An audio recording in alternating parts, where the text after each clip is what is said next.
Okay guys, good morning, good morning. Good morning sa inyong lahat. At nandito tayo ngayon sa Matabungkay Beach Resorts. Ayan, so kagabi dumating tayo rito pero hindi na ako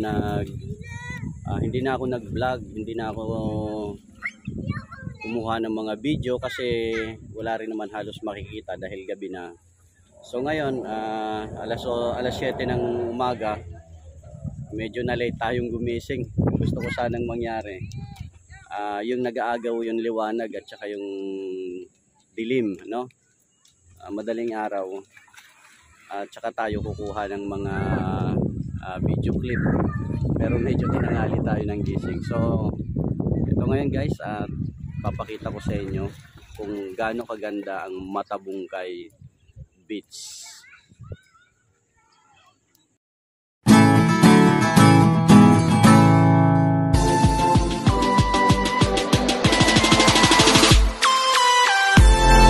Siyempre, unang-una, papakita ko sa inyo kung gaano kaganda ang kanilang white sand. So, ito yung white sand na Matabungkay.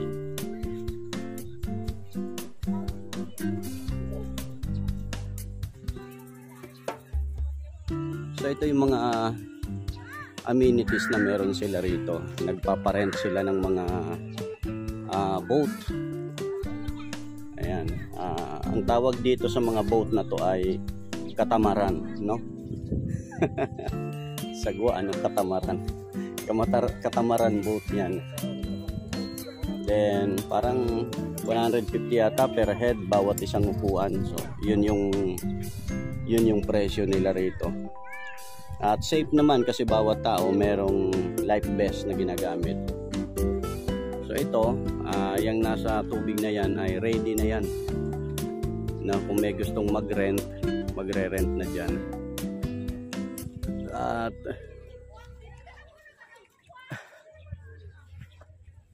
so ito naman yung mga floating cottage. Ito yung mga floating cottage na kanilang pinaparentahan.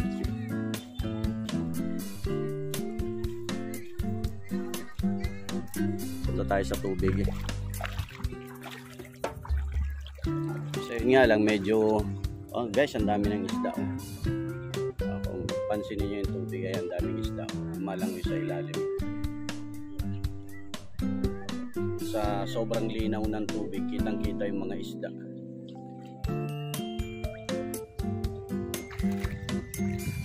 At saka medyo high tide na, kaya mataas na yung tubig dito.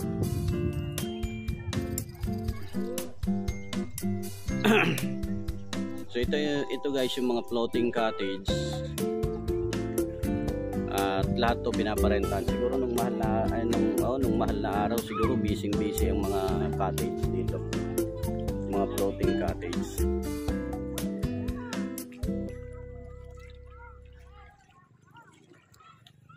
So kung yung mga cottages naman ang pag-uusapan natin, magaganda yung kanilang mga concrete cottage. Yan.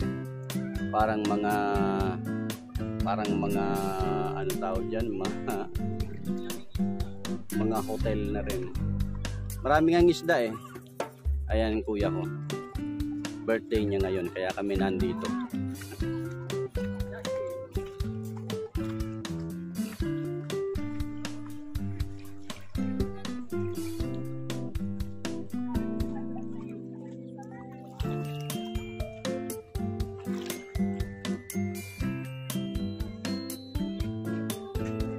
Hindi ako pwedeng magbasa, may wallet ako eh.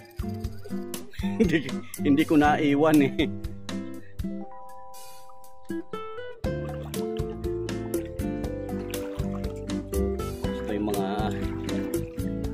Ito yung mga anchor ng balsa para hindi tangayin.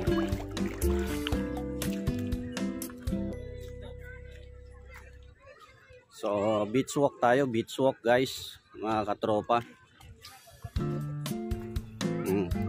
Beach walk tayo. Dito may parentahan din sila ng mga salbabida. Ayan. Ito yung mga kasama natin. Hi muna, hi. Shout out. Hi. Mga pamangkin ko. Ewan ko nga muna. Hindi naman ata ito mawawala. Kaya lang baka abutin ng high tide.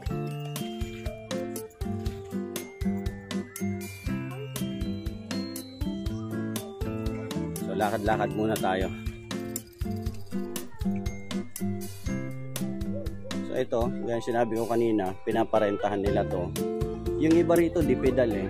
Pero mostly hindi na mahihirapan yung sasakay kasi may sarili na silang motor. Ayan. Ayan, puro mga demotor na sila.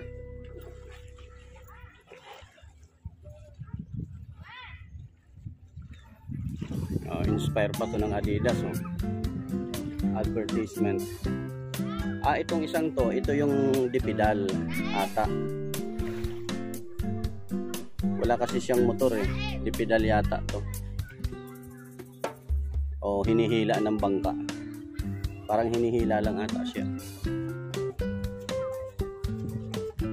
Ayan.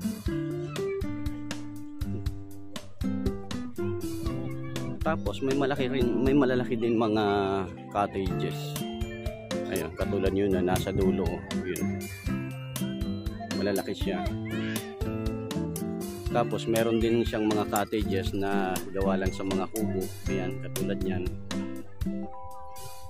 Mas mura yun sa ganyan. Ayan. At dun sa mga gustong magpunta rito, ang bawat cottages dito ay naglalaro sa 3,000 hanggang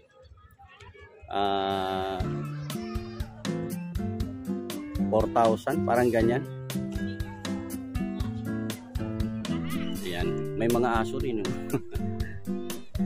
So yung gusto rin magrenta ng kayak, meron din parentahan dyan. At saka pang surfboard. Ayan. So katulad yan, no? Naglilibot-libot na yan para makahanap ng magre-renta.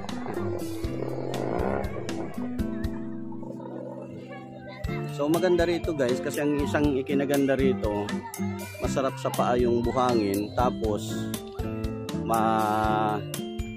malinaw yung tubig eh. No, kahit maraming tao rito, hindi lumalabo ang tubig. Ganun siya kaganda. Hindi katulad sa mga beaches sa Cavite na malabo ang tubig. No, kasi malapit siya sa mga kabahayan, sa maraming bahay. So ito, ganun din naman kasi barangay naman itong Matabungkay. Marami rin siyang bahayan, pero hindi kasing crowded ng Cavite.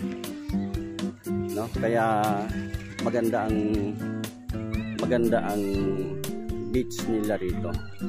Plus mahigpit sila tungkol sa mga kalat. Bawal. Kaya lang kahit naman ganun sila kahigpit dito, talaga namang meron tayong mga kababayan na hindi rin naman talaga masabihan. Matitigas ba ang mga ulo, katulad yan, nagtatapon ng ganyang mga kalat. Ayan, na dapat sana ay hindi nila yan itinatapon dito, kundi dun sa mga designated na mga basurahan. Pero ganun pa man, maganda pa rin yung kalalabasan. So itong mga cottages is hanggang dito lang siya. Bawal na siya doon.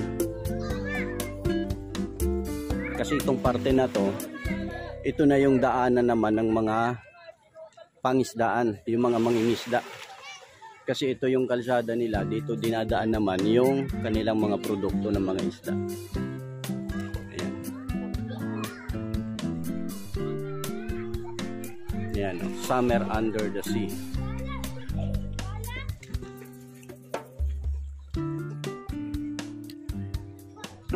So dito pwede namang maligo, pero yung mga balsa hindi na pwedeng dalhin dito kasi nakalaan naman to para sa mga bangka.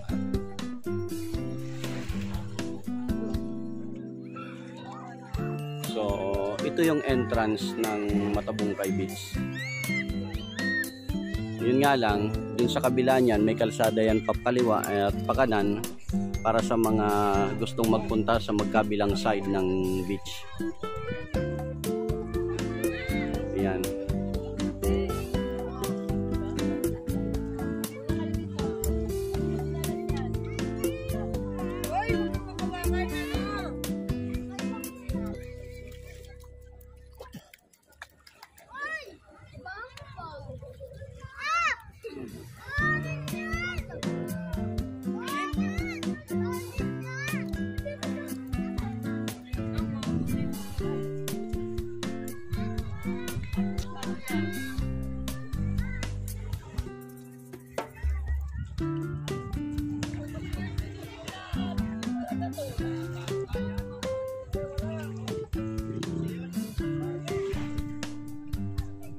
So lang guys, medyo malayo na yung kabilang yon at hindi na tayo pupunta kasi almost the same lang din naman pagdating doon, mga cottages na uli ang mga nakalagay doon, no? At almost the same lang din yung inyong makikita.